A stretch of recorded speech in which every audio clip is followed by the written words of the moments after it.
Welcome to Burlap Teachers. Enjoy the video. You'll begin by opening Capcut with the latest update.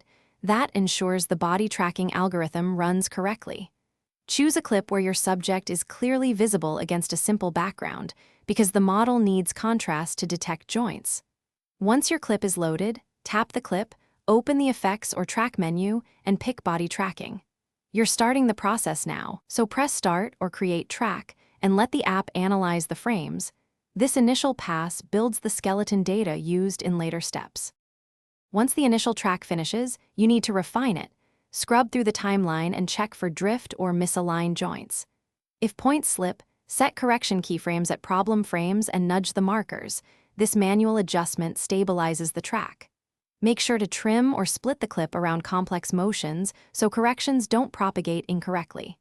After you've fixed core tracking, attach overlays, stickers, or text to tracked points.